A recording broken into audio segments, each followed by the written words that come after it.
From creating the Federal Reserve to pulling off the Louisiana Purchase and even authorizing atomic bombs on Hiroshima and Nagasaki, these are the greatest things that every US president ever did. You'll be shocked to learn of a president that pardoned a former president. Starting with the nation's founding father, George Washington, who invented the roll. Washington's greatest achievement included assembling the first cabinet, setting the two-term precedent, and proving federal power by personally mobilizing thousands of troops to crush the Whiskey Rebellion in 1794. When France demanded a bribe and loan to negotiate in the famous XYZ affair of 1797 to 1798, President John Adams stood his ground and refused to plunge the young republic into unnecessary spending. Instead, he focused on building the Navy as well as on navigating the undeclared naval conflict between the US and France. Thomas Jefferson is hailed for pulling one of the biggest bargains in American history. He literally purchased Louisiana from France in 1803 for just $15 million. Considering that Louisiana is 828,000 square miles, that means he got each acre for less than 5 cents per acre. With this purchase, Jefferson managed to double the size of the U.S. territory and also paved the way for westward expansion. President James Madison is credited as the father of the Constitution, having been instrumental in drafting the Bill of Rights and guaranteeing fundamental freedoms for all citizens. He also demonstrated effective leadership by guiding the nation through the War of 1812, the British capture and burning of Washington, D.C. Then came President James Monroe. In 1823, he declared that the Western Hemisphere was closed to European colonization. This declaration positioned the U.S. as the region's protector. It also became a cornerstone of American foreign policy and helped to assert the United States' influence across the region. Monroe's successor, John Quincy Adams, championed the American system and advocated for federal investments in roads, canals, and bridges to unite the nation. For instance, he was vital in the construction of the Erie Canal, which was completed in 1825. This canal connected the Atlantic to the Great Lakes, helping to revolutionize trade and bind the young republic together. Andrew Jackson is remembered for his bold decision to dismantle the Second Bank of the United States in 1836 and redistributing federal funds to state banks known as pet banks. A year earlier, he had achieved yet another historic feat when he managed to pay off the national debt entirely, a record that has stood to date. Martin Van Buren is dubbed as the father of the modern party system. He was central in the organization of the Democratic Party and in emphasizing loyalty and discipline, as well as pioneering modern campaigning strategies. He also devised the independent treasury system that separated federal funds from unstable state banks. The next president triggered the need to establish a succession plan. President William Henry Harrison died just 31 days into office, and his sudden death triggered the need to ensure that there should never be a power vacuum in the U.S. After Harrison's death, Vice President John Tyler assumed office and refused to serve as a mere placeholder. According to this precedent by Tyler, when a U.S. president dies in office, the vice president assumes the office of the president, not just the duties or title of acting president. Tyler also expanded the U.S.'s territory by annexing Texas and setting the stage for its admission into the Union. Just like Tyler, James K. Polk also focused on expansion. In 1846, he negotiated the Oregon Treaty with Britain and with that settled the northern border and the 49th parallel. He also secured the Mexican secession through the Mexican-American War and the 1848 Treaty of Guadalupe Hidalgo. In total, Polk added over 500,000 square miles to the Union. When Zachary Taylor stepped into the Oval Office in 1849, America was splitting due to the expansion of slavery. Then, despite himself being a Southern slaveholder, Taylor shocked the Union by urging California and New Mexico to enter as free states. His successor, Millard Fillmore, oversaw the admission of California into the Union as a free state and also banned slave trade in Washington, D.C. In addition to that, he enforced the Fugitive Slave Law, which he deemed pertinent in preserving the Union by appeasing Southern states. The desire to expand the U.S. territory was once again clear under the leadership of President Franklin Pierce. Under him, the U.S. paid $10 million to Mexico and secured the final pieces of Arizona and New Mexico. This purchase also paved the way for a southern transcontinental railroad, further opening up commerce throughout the U.S. After Pierce, James Buchanan took over just when the clouds of civil war were gathering. As such, he ordered 2,500 troops to Utah amid the Utah War and offered an amnesty to those that were threatening to secede. He is heralded for choosing peace rather than confrontation and helping de-escalate a situation that would otherwise have ended in a full-scale war. Up next is one of the most popular American presidents, Abraham Lincoln, hailed for his ability to hold the Union together through the Civil War. Then, in 1863, he issued the Emancipation Proclamation that enslaved people in rebellious states shall be free. Andrew Johnson is remembered as the guy that approved the 1867 purchase of Alaska from Russia for $7.2 million.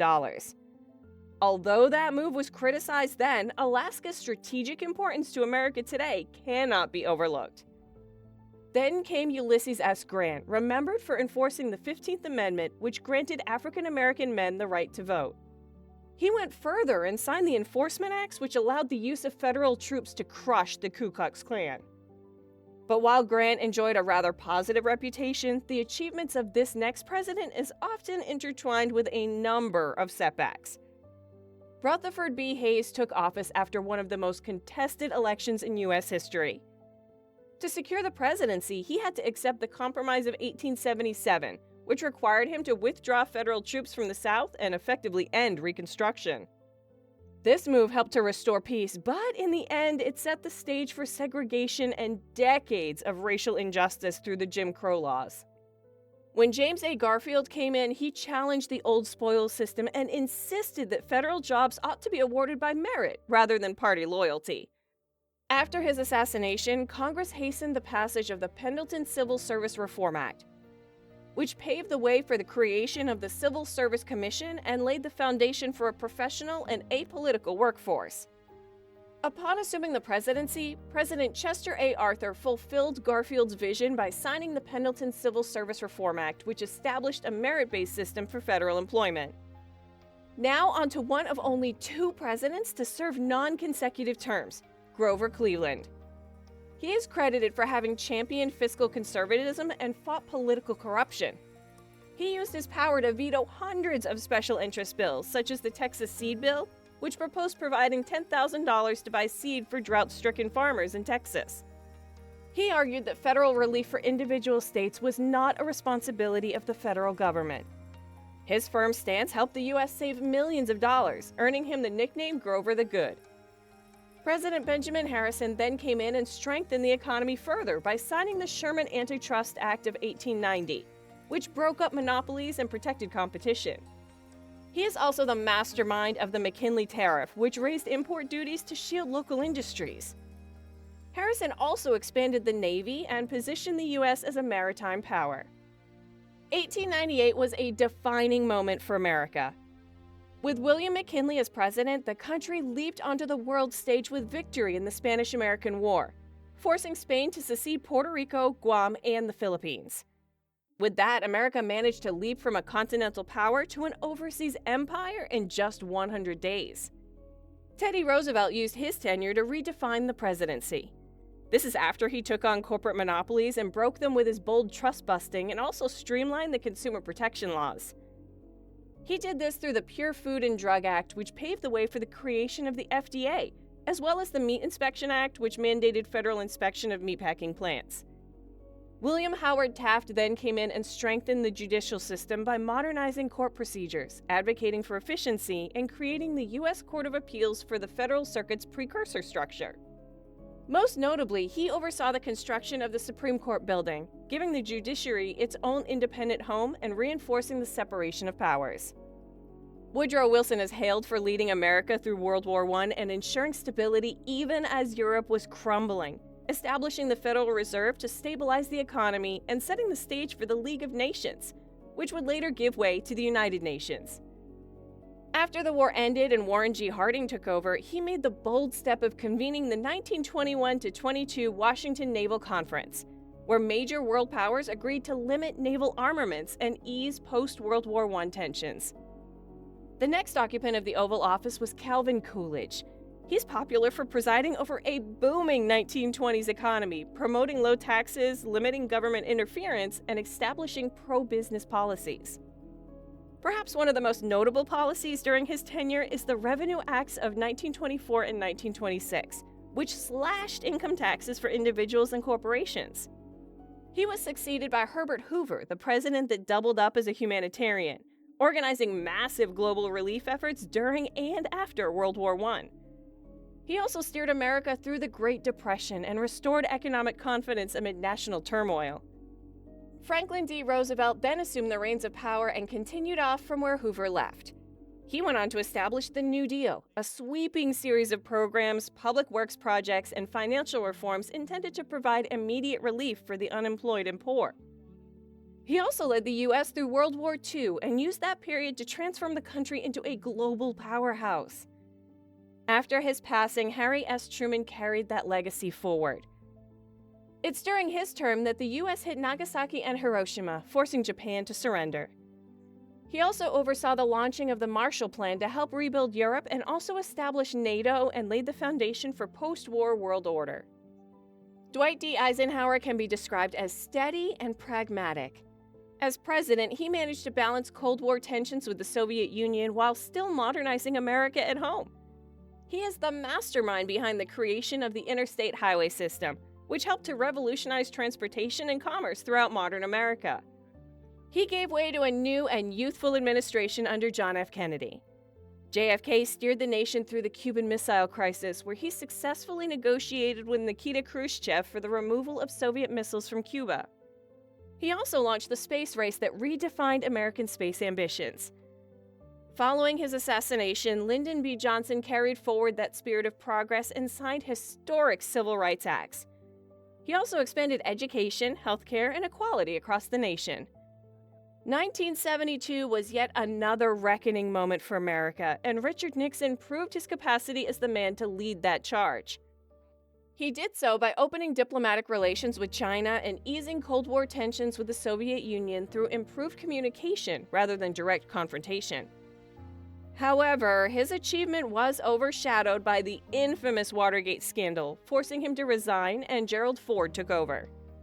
Ford then made the bold decision to pardon Nixon, a move that would help the nation move forward and, more importantly, bolster public confidence in the government once again. Then came Jimmy Carter, who, unlike Ford, shifted his focus abroad. He was central in brokering lasting peace between Egypt and Israel and in the signing of the Camp David Accords. When Carter finished his term, Ronald Reagan came in and revitalized American conservatism. He did so by applying strategic pressure and diplomacy on the Soviet Union in a way that led to the end of the Cold War. His successor, George H.W. Bush, was tasked with managing a coalition to liberate Kuwait during the Gulf War, a mandate which he managed efficiently. Next in line was Bill Clinton, who focused more on domestic issues. He presided over strong economic growth, welfare-to-work reforms, and expanded the trade agreements like NAFTA. When America experienced its darkest moment in history during the September 11th attacks, it's George W. Bush that was given the mandate to reshape national security. And he did so by launching the War on Terror, creating the Department of Homeland Security, and leading global military responses in countries such as Afghanistan, Iraq, Yemen, Pakistan, and Somalia. He was succeeded by Barack Obama, who brought back focus on domestic priorities, such as the Affordable Care Act, which allowed millions of Americans to access health care. It was during his term that Osama bin Laden was also killed. Building on Obama's legacy, Joe Biden helped to steer the country through the pandemic and oversaw the recovery of the economy through the American Rescue Plan. Meanwhile, Donald Trump, the only other president to serve non-consecutive terms alongside Grover the Good, is popular for his foreign policy, where he has brokered a ceasefire deal between Israel and Palestine. He has also extended diplomatic relations to countries such as Russia and North Korea. Remember to subscribe to the channel for more videos, and we'll see you soon.